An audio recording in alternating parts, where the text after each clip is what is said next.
All right, Nikki, you used to run a social media company, to my understanding, before you made a really big pivot and started doing the work that you're doing today.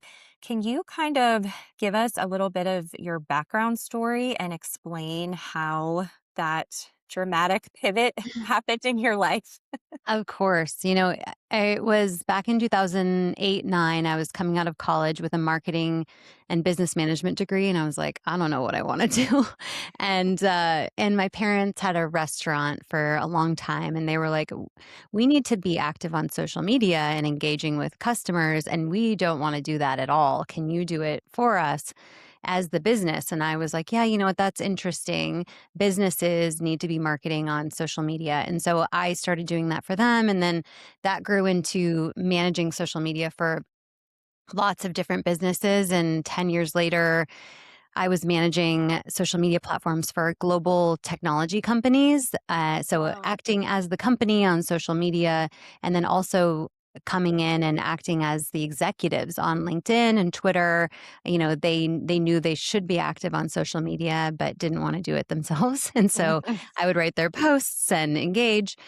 And so that was feeling not great at the time, at the end there, because I've never been a big social media person. And through COVID, I was feeling really, really bad about it. Like, this is making me feel bad as a mom, comparing myself with others.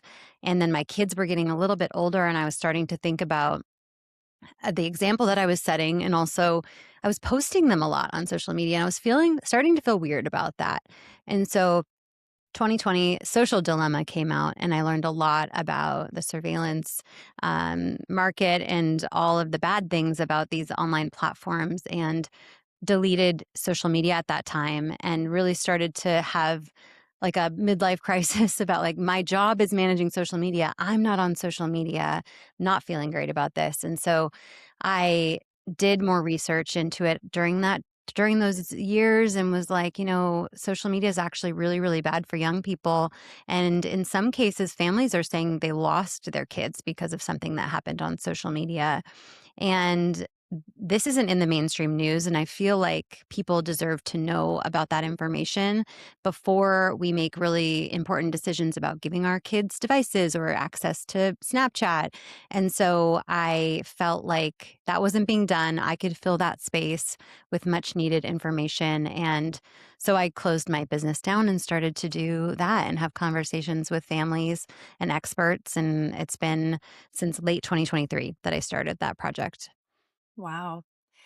When you shut down your social media business and started really kind of speaking out against social media, did you receive any kind of backlash or anything from people within the industry or people that you worked with previously? Not really. They kinda got it. Mhm. Everybody kinda gets it, and I focus on the experience of minors on social media, and Mm. that is pretty clear. It's pretty clear in the research and just one-off experiences that kids are not having a great time on there, teenagers especially. The use of those social media platforms by young people aligns with the increase in depression rates and even suicide rates in really young kids. And so everybody sort of agrees. I didn't get pushback. I would say the biggest pushback in general that I get is when I share about some child being harmed. People Mhm. like to blame parents, and that's been Mm. something that I've been tackling head on. Uh, I believe, based on my hundreds of conversations or thousands of conversations with hundreds of parents who've lost their kids to social media, that the theme is that these are really good parents that loved the hell out of their kids and did everything they knew to do, and believed the companies when the companies said it was safe for their kids to be on there. And we Mhm. were duped. And now we have internal documents to show that the companies were building the platforms to be predatory and addictive in order to make money. And that included access to predators and suicidal content and all the things that can lead to a really horrific outcome. And so that would be the biggest pushback that I get, is the parent blame that I try to tackle head on in my Yeah. conversations. Okay. I want to talk about that a little bit more. That's actually something that was on my list of questions because that's something, even when I've talked about, social media and the lawsuits and some of that a little bit on my platforms, that's sort of the Mhm. same. I get a lot of DMs from people saying, well, what about the parents? And Mhm. where is their Yeah. responsibility in this? So Mhm. let's talk a little bit about the lawsuits for people that don't know. I know it's been in the news a lot more lately, I think, because of some of the recent big trials that have gone on. But right now, there are thousands of lawsuits pending with these social media harm cases where we have lots of minors who have been injured in different ways. Some of these cases, I know you mentioned predators, situations where they've basically gotten in touch with people that they should have been talking to through these apps and have been harmed in that way. For some of Mhm. these kids, it's anxiety, depression, self-harm. There's lots of different fact patterns for these cases, but I think a lot of the themes are kind of the same. So Mhm. I know you recently sat through there was a big trial against Meta and YouTube, and you were there for a lot of that, right? Yes. Yes. Okay. Can you just kind of tell the listeners a little bit about the plaintiff in that case and what that Mhm. specific trial was about? Sure. So that was about Kaylee, who's 20 years old, bringing this lawsuit originally it was against Snapchat, Meta, YouTube, and TikTok. And she is followed by thousands of other children or young people now who are also suing. So this is a sort of, they group them together because there's shared evidence. It's not a class action, but the evidence is going to be shared, the discovery, some of the data and documents. But the first trial of this long line of trials was about Kaylee. She started using so TikTok and Snapchat in her teen years, but YouTube at 6 and Meta Instagram at 9. And so what actually happened was TikTok and Snapchat settled in the days leading up to the trial, and so the trial ended up being just against YouTube and Meta for Instagram use. And what she was alleging is that the platforms intentionally created addictive features that worsened her mental health, and that was a substantial factor in her mental health issues, including depression, anxiety, and suicidal ideation. And that they kind of she did have a hard life. I sat in there, and she's had divorced parents, which a lot of people do, but tough things go on. And what was proven through that trial is that the social media access worsened her mental health and caused her to become addicted to those platforms. And so the those two companies, after a couple months of trial, and I was in there every day taking notes, I was able to be there as a media representative, and so I was able to use my computer. There was no recording in the courtroom, and so Mhm. I took nearly 600 pages of notes through Oh my that gosh. trial. Wow. And yeah, she ended up winning the lawsuit. I mean, the two companies, Meta and YouTube, were held liable for addicting her, for failing to warn the public about the dangers of their platforms. And that was seen by the jury through the evidence and through the whistleblowers and the executives who testified. And yeah, it was a historic trial and really sets the precedent for these thousands of cases to follow. And I think it's important to remember, like, this isn't just about Kaylee, this is about the experience of really millions of young people on these platforms.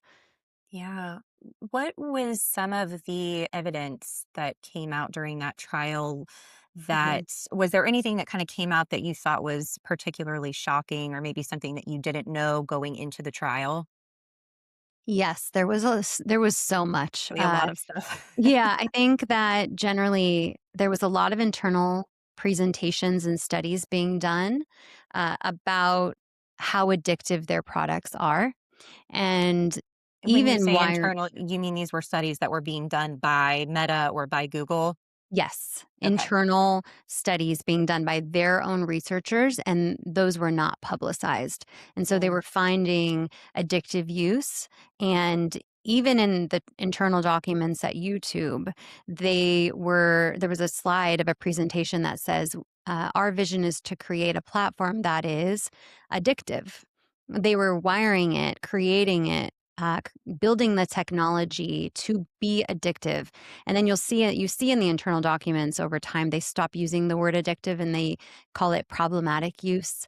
And they roll out tools over time to help kids and young people curb their use, and those tools were shown to be either not used at all or used by a very small percentage of young people, or just ineffective. And so just the internal studies showing how addictive it was and that they didn't warn anybody and they pushed Mm. forward. You have internal messages back and forth between Meta employees where they're saying Instagram is a drug. We are basically pushers, like joking around about the fact that their product is super, super addictive. Wow. Um, there was a lot about the fact that they know there are millions of kids under 13 on their platforms, and they have done very, very little to get those young people off of there. In fact, there's internal documents, I think it was for Meta, that in order to get kids as teens, we need to target them as tweens. Tweens Wow. meaning 12, 11, and they're not even supposed to be on there. And so they were actively targeting kids under the age of 13 while telling the public that we do not allow kids under the age of 13. And Yeah. so targeting young children with a product they know to be addictive was what we really saw in those internal documents. Wow. Yeah, and I think that's something that's important for people to understand is that these lawsuits are they're product liability lawsuits. And so we're seeing these apps being treated as a product, which Hmm. is, I think a new concept or a new way of thinking about this. Hmm. And it's not that, oh, you made these platforms and people are saying inappropriate things on them or something like that. The Right. the allegations in these lawsuits are that you guys intentionally made these apps addictive. You added these features and different things knowing Mm-hmm. that they were harming people, or you found out that they were harming children. And you didn't do anything. You didn't warn people. There's no warning on social media, Hmm. about, hey, this could be addictive, right? If you go to a casino or something like that, you see they have little warnings everywhere about addiction and, here's how you can get help for your gambling problem and things like that. And on these social media apps, we don't see that. So Yeah. talking about the addictive nature of these apps, I read that during the trial, the head of Instagram took the stand and basically testified that these apps are not addictive, that Hmm. they are, I think you just said the word, that they could be problematic. There could be problematic usage of these apps, but that they're not addictive in nature, even when you have somebody spending up to, I think it was like 16 hours a day or something like that. Yes. Right. Right. And I just remember reading that thinking, that's a crazy thing to say because number one, the case that he's testifying in, we're talking about a child. Hmm. And I think all of us adults, like any adult who has ever used social media, I think we all can agree that it's very addictive. And I recently was at an event and I was talking to a few other friends who have platforms for various things on social media. Hmm. And we were talking about all the various devices and things that we use to keep ourselves off of our phones as Hmm. educated Yeah. grown adults. I Totally. use that little brick thing to lock myself out of all of my apps. My one friend, she was saying that she has a completely separate phone that she keeps all of her social media stuff on. So when she has to work, she goes on that phone and she only uses that for social media. And that way she puts that phone away when she's done and she's not tempted to go Mhm. on the apps. So, Yeah. to have these kind of conversations with other adults and then to hear the head of Instagram testify in this trial that these apps are not addictive. I mean, what was it like for you to hear him say that? It was insane. It was like an out of body experience. That was Adam Mosseri, who is the head of NM. And it was just wild to have him respond to Kaylee's use of up to 16.2 hours a day as problematic use. He's like, that sounds like problematic use. And he compared it to sometimes I, stay up late, too late watching Netflix and I can't, turn it off and I know I should go to sleep. it's ridiculous and dangerous to make that comparison. Yes, you're Yeah. right. He's an adult with a fully formed brain. We're talking about this lawsuit is about children, super impulsive. Like they don't have that prefrontal cortex solidified like we do. And it's it was infuriating, to be honest, to hear. And it was it came off very rehearsed. They obviously have the best, most, well paid PR teams in the world. He knew his messaging, he knew Right. his answers. And then you see internal documents where Adam Sari himself is, it was a self review at some point years ago. And he was talking about how one of his goals is time spent. And so that was a whole other part of the trial where they used to set goals off of time spent. And he's talking about how he needs to increase teen time spent, get teens to spend more time per day on Instagram, which is the wrong thing. Like that we should not be incentivizing companies to addict children. And that is what he was doing within the internal documents. But then there in person, he's not admitting to it. And it was really Wow. hard to hear him say that and see the juxtaposition of the documents telling a different story. Yeah. What are the actual features that Mhm. they're alleging in these lawsuits are actually addicting or harming people? Great question, because like you said, it's not about comments, it's not about what people post, the content, because these companies have a protection and immunity because of a 30-something-year-old law called Section 230, and it immunizes the companies from any liability of what is posted on their platforms, third-party content. So we had to stay far away from content when it came to this and all the lawsuits at this point, and it's why a lot of legislative groups are trying to get Section 230 overturned, not because we want the companies to, we want people to be censored on these platforms, but because it's the algorithms. The companies are pushing bad content, depressive content, harmful content through the algorithms. And so one of the features is the algorithm itself. And so we learned a lot in the trial about how the algorithm, doesn't care about the kid. The algorithm doesn't eat, doesn't sleep, doesn't care what it is pushing at the kid. All it Mhm. cares about is keeping the kid scrolling as long as possible. And so the algorithm is a feature, a product feature that they have created to drive addiction and keep people scrolling. Another aspect or product feature that was discussed is the infinite scroll. And that really came in with YouTube as well, and autoplay, and just the fact there's no natural stopping points. So I don't know about you. If I have a natural stopping point, like have to go to the next page or like that's it for now, I'll put my phone down. Mhm. And the neuroscientists that they hired knew that and were like, I know, we should add a never ending scroll so that no one will ever stop scrolling. Um, Wow. and then there's also a lot of just the basic like feature, just Mhm. getting and notifications was talked about a lot. Obviously, getting push notifications on your phone brings you Mhm. back again and again and again. I think the average amount of push notifications kids are getting a day is in the hundreds. Wow. Um, and then there was a lot about the filters and what that does to body image, particularly in young girls.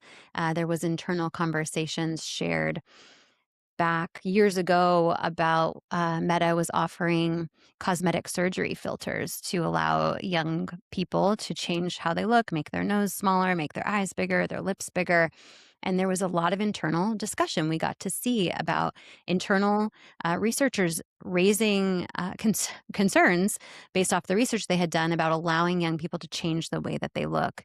And Mhm. instead of banning the filters altogether, they basically decided, Mark Zuckerberg decided to keep the cosmetic filters available to young people because he believed in free expression over censoring. And he also said the other platforms are offering that and we need to be competitive. And so Wow. it's a number of features. Those that were the ones that come to mind. Yeah. Um, and they continue to roll out harmful features. Meta and Instagram just rolled out last week. I think it's called Instance. It's basically the disappearing message feature that Snapchat Mm. has that drives really bad behavior because people think it disappears. And so they'll do drug deals or share nude imagery as minors, and so they continue to make these poor decisions. Yeah. Yeah, I think it's interesting with the filters. You see so many adults even who they can't post themselves online on their social Mhm. media anymore without the beauty filters. They're using them all the time. And I'm like, I know you. I know that that's not what your face looks like in real life, I but know. it's like, Yeah. um, if that can have such an impact on grown adults who know that that's not real. Mhm. And honestly, I think that a lot of people can't even tell what is real or isn't real anymore, especially when it's online and it's people that you don't know in real life. And so the thought of what that would do to a young child, a young girl, being able to use those beauty filters, it's Mhm. really scary, I think, to think about that and just your self-esteem. It's definitely disturbing. The anxiety that Kaylee in this lawsuit just displayed just going out and doing something. I mean, she would only take phone calls. It was one example instead of video calls because she wasn't liking how she was looking. They asked her Mm. when she was testifying how long it took her to get ready that morning. I think it was somewhere between 3 and 4 hours. Oh my And they were like, "You gosh. realize that's not normal." Like, so she has extreme anxiety just about going out into the world as herself because she's been Yeah. able to filter her and change her appearance since she was 6, 7, 8 years old. Wow. And that's how old she was when she got onto these platforms? That was YouTube was 6 and Instagram was 9. And back then Oh, was no Instagram didn't ask for an age, I think until 2019 when you signed up. And, wow. and she signed up back like 2012 or somewhere around there. But it was actually much later than you think that Instagram was even asking for a date of birth when you signed up. Wow. So let's go back for a minute and talk about parental responsibility in all of this. Because, like I said before, anytime I've talked about this, I immediately get messages from parents saying, well, where were her parents? Where are these kids' parents? Why are they giving them this much access? Why are they letting them be on social media for 12 hours a day? Mhm. What do you say to those types of arguments, or the argument that all of the blame here should be on the parents and not on these apps? I would say that obviously parents have responsibility to make sure their kids are safe. And that includes uh, delaying access to addictive technologies. That includes having a lot of conversations with our kids about what they could encounter online. But then I always go back and think about the hundreds of parents that I've talked to who've lost their kids, and I've heard time and time again, we talked about the choking challenge. We talked about fentanyl in drugs that could be available online. We talked about the fact that someone that contacts you online might be a stranger pretending to be a young girl and sextorting you. Like, we had those conversations, and then and often too, I delayed giving them a device or I had restrictions on the device. These technologies are just too smart. Like, these companies are hiring technologists and neurologists to work together to develop the most addictive and predatory products that have ever existed. Like, we are fighting a losing battle. If we don't give our kids a device, they're getting access to stuff on school issued devices or their friends' devices. Kids are Mhm. smart. They sneak around, even my kid, even your kid. Like, no one's immune. And so, and kids are impulsive and they make mistakes and they should be able to make mistakes. And when they see, for example, a kid choking themselves online and that got pushed to them in an algorithm and they think that that looks silly or they think they can post it and get a bunch of likes and they try it and they never wake up. Like, I can't, that's a kid being pushed something they should never see at that Mhm. age and being made to feel safe. And we also have companies who tell us it's safe and then we test it and it's not. So we're just being lied to, and a lot of parents don't know that. They think Mhm. Instagram teens must be safe for teens. Right. Now, groups that I work with have tested all of the safety features of Instagram teens and found that like 90% of them don't work, but that Mm. information is not put in front of parents. And Right. so I think that parent blame benefits predators and predatory companies, and it doesn't help us address the problems. And it keeps that's what the companies want is parent blame, Mhm. parents thinking that we have control when we don't. We need safe products. If they're going to tell us that the devices and the apps are safe for our kids, that needs to be the a correct statement. And so we need to push the blame for the failure of the products, of predatory products, back onto the companies. And again, like, responsibility should be shared, but we are doing our best Mhm. and we are fighting a losing battle. And there are very simple things that the companies could do to literally save the lives of children. And it's just clear to me that there's nothing productive that comes from blaming parents. Yeah. I think too, at least when it comes to a lot of these lawsuits that are currently pending, I mean, we're looking at things that started happening back, you said Kaylee is 20 years old now. We're Right. talking about when these apps were really first getting introduced. And I think right now, parents are starting to have more of an understanding of Yeah. how bad these apps are. Not only like we're realizing how bad they are for us, right? And I Yeah. think we're just starting to hear more parents talking about delaying smartphones, delaying social media, not letting your kids have these things. There still are, I mean, so many parents that are just handing phones to their kids, not really monitoring the social media. But that's Mhm. why I think it's so important for conversations like this and for people doing this kind of work that you are doing and spreading the word, because I do still think that there are so many parents who just don't understand the gravity of the situation. I think Yes. also if you have like older parents who maybe are not on social media, or they're just like not part of the technical world, like then Mhm. they really have absolutely no idea what's going on these apps. So I think that the whole, oh, it's just the parents. Yes, we have to take responsibility, and I think the more that we're finding out about these apps, the more important it is for parents to take the responsibility and to take the control back and say, you don't need this. You don't need access to this. And so, yeah, it's a tricky conversation, but I don't think it's so black and white when you have Mhm. people that are just like, "Oh, it's just the Yeah. parents' fault." I have been shocked at the spectrum of knowledge and education on it, and it's not to the fault of some of these people. It's literally like it's just not in their world. It just doesn't Yeah, come across their feeds. I mean, platforms like mine on Instagram get censored and shoved down. Like, this information is not widely known as we would think who are actively having these conversations. And that's yeah. why we need the companies to be safe by design so that Mhm. the lowest common denominator, the people who have no information, are still protected and it's not up to the parents. Yeah.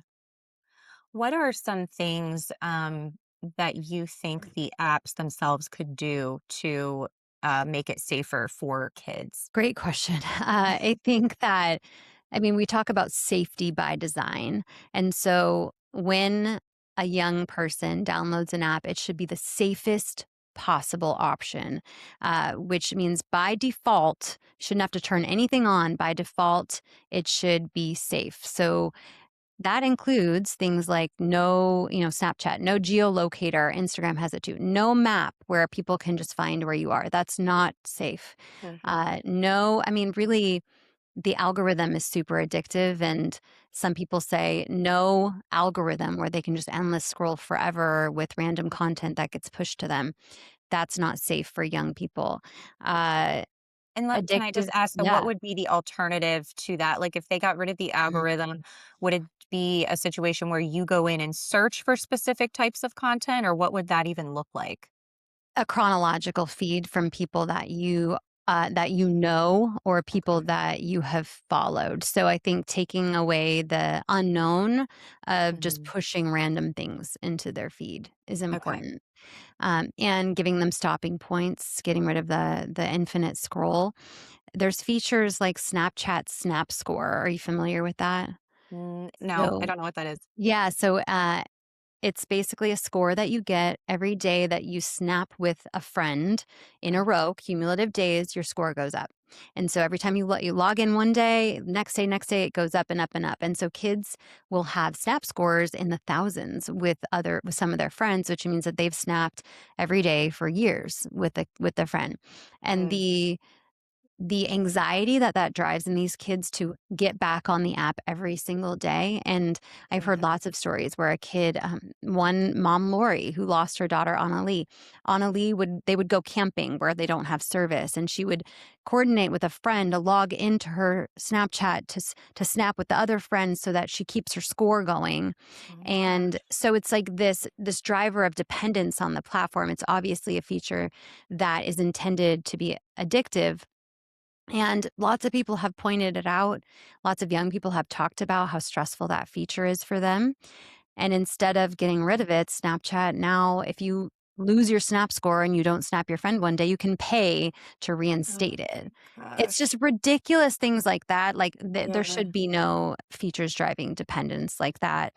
yeah. Um, I would say certain filters, we need to be careful about the filters with young people. And all of this really depends on age verification. And that's a tricky topic. People Mhm, get triggered by that. And it's something that the companies say that they can't accurately do, age verify. And I believe that they're lying. I think that there's technology that can very accurately and securely verify age with a face scan that doesn't mhm, get saved by the company, that verifies age, that gets deleted immediately. It doesn't match with your identification, like your PII, mhm, your personal information. It doesn't say know your name. But if we know how old people are as they're coming in, then we don't let them on if they're under 13. We can give them an accurate experience, an appropriate experience. mhm. And so I think there's a lot of conversation that needs to happen around age verifying. And a lot of countries are raising the age limit and age with age verification as well. When you say a lot of people get triggered by the age verification Mhm. conversation, is that because people are worried about privacy or saying like, "I don't want them scanning my kid's face," that Yeah, kind of thing? exactly that. Okay.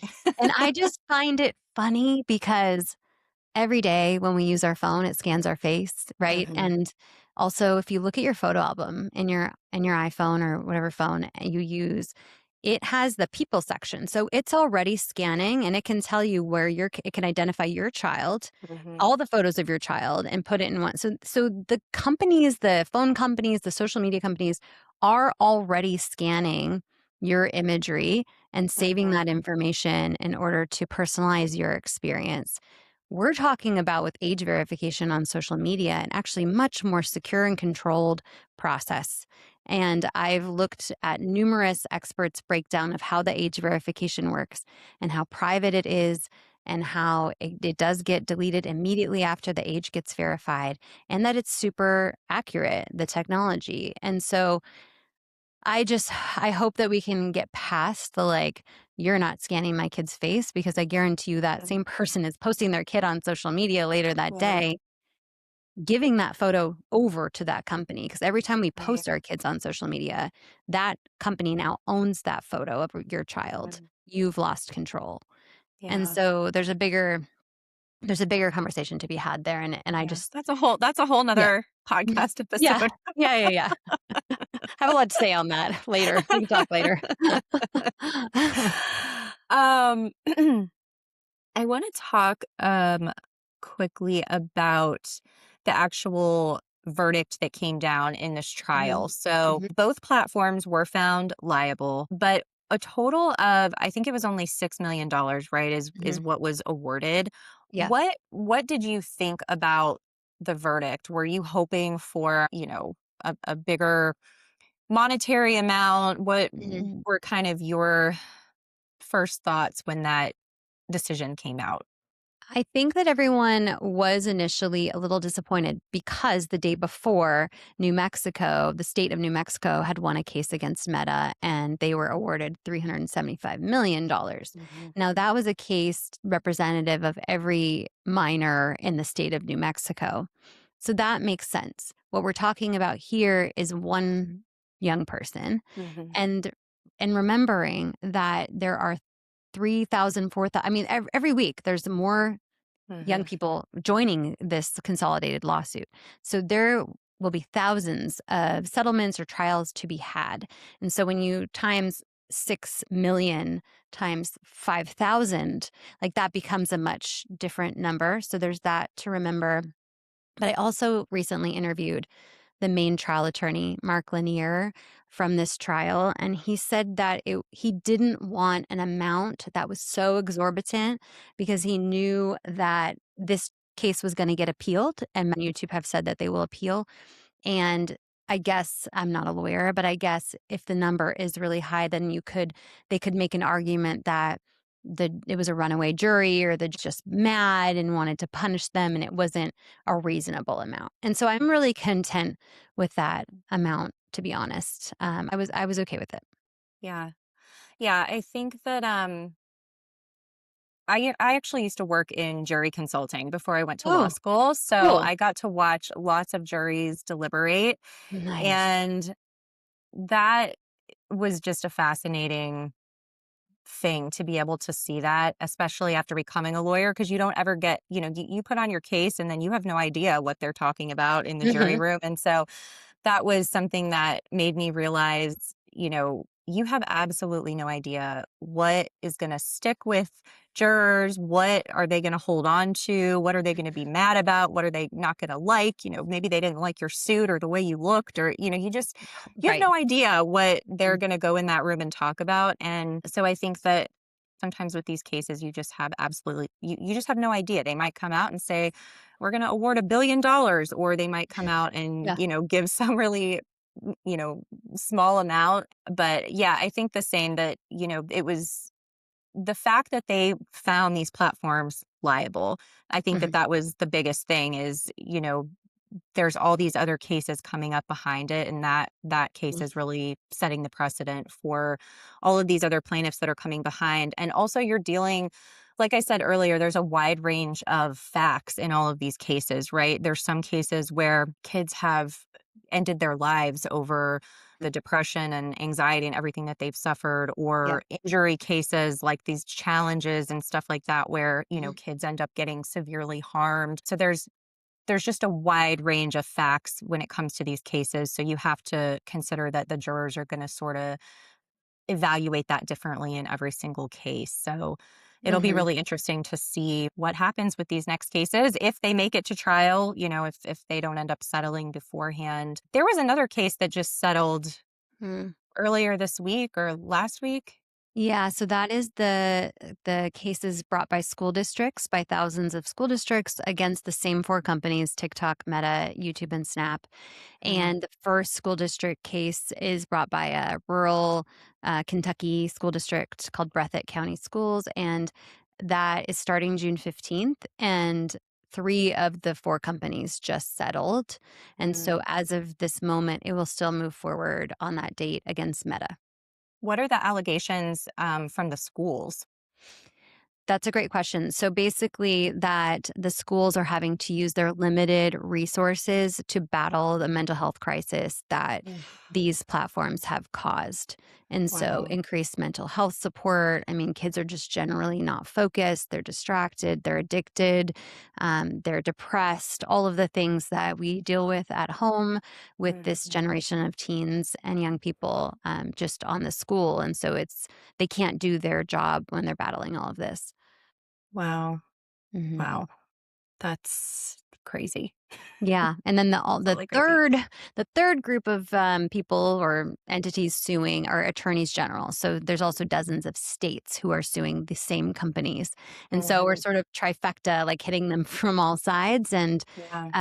and I hope that that will make a big difference in Yeah. forcing the companies to build safer products.